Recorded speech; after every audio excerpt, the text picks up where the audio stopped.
We talk about the insurrection that happened on January 6th, but before that, do you know what was the largest insurrection in the United States before that? Do you know?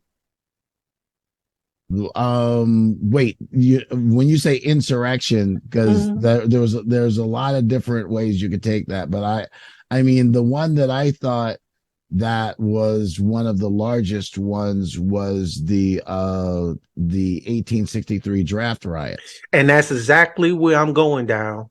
Thank you. You got the answer right. The 1863 draft riots, or 62, whatever you want to argue is the date. So anyway, the reason why I wanted to bring that particular issue up, because first of all, in the state of New York, there's no conversation going on like in California pertaining to reparations. We have a black mayor, we have a black head of the city council, we have a black head of the legislature, we have a black head of the Senate, and it hasn't moved anywhere. The Senate still has the bill that just got reintroduced in February of this year, but it already passed in the House. See, I watch all of this stuff. Right. I look at all of these things, So when I speak about stuff, I know what I'm talking about. So you have a city which was founded on, enslaving people, right? Wall Street, what the hell was that? We have a national African burial ground, right? Yet there's no conversation in the city or the state about reparations for black people. No conversation with 4 black people in political power in this state.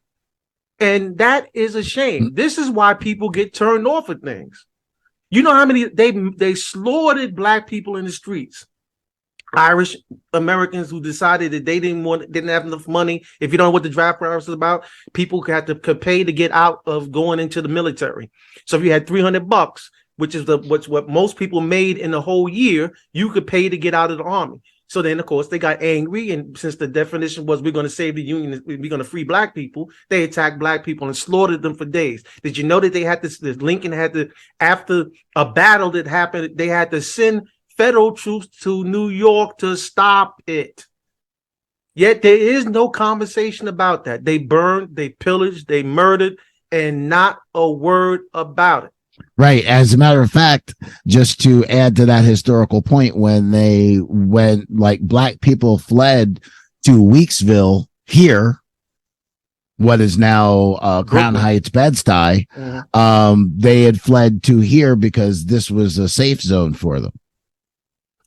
So, I mean, yes, I'm impassioned about that because I have a love for black people, and I don't expect y'all to comment on it. I just had something I wanted to make a point about. I understand that we live in the political world, and there has to be negotiation and things like that to go on. But when people bring up these conversations and stuff, and we don't even understand our own history, then we can't even argue for position of strength. We have to be able to say California is getting it done. You know how many we have more black people living in New York than in California. California blacks make up 6% of the state. Yet they got reparations moved all the way forward. 6% of the state. Ridiculous for us. We in New York should be ashamed of ourselves. Other people have had conversations about reparations.